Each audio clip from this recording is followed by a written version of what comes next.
Hello friends, அஸ்ஸலாமு அலைக்கும். எல்லாரும் நல்லா இருக்கீங்களா? எல்லாருக்கும் நோன்பு நல்ல விதமாக போயிட்டுருக்கும்.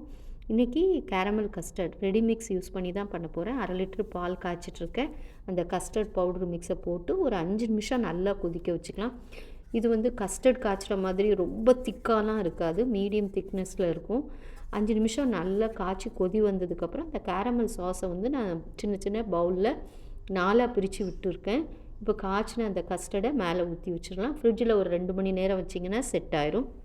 இன்றைக்கி வந்து மிக்சட் பஜ்ஜி தான், மிளகாய் பஜ்ஜி, கத்திரிக்காய் பஜ்ஜி, அப்புறம் வந்து உருளைக்கிழங்கு பஜ்ஜி போட்டிருந்தேன்.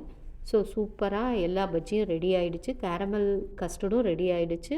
கஞ்சி, துவையல், அப்புறம் டேட்ஸ் இருக்குது, தட்டைப்பயிர் சுண்டல் இருக்குது, கேரமல் கஸ்டர்ட், அப்புறம் லெஃப்ட் ஓவர் சேமியா பிரியாணி, ஏர் ஃப்ரைட் சிக்கன், அப்புறம் ஆப்பிள் இருக்குது, பஜ்ஜி இருக்குது, அப்புறம் வந்து கிரேப் ஜூஸ் தான் அன்றைக்கி வச்சுருந்தேன்.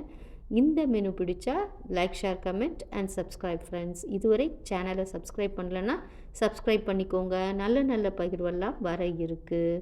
தேங்க்ஸ் ஃபார் வாட்சிங். மிக்க நன்றி ஃப்ரெண்ட்ஸ்.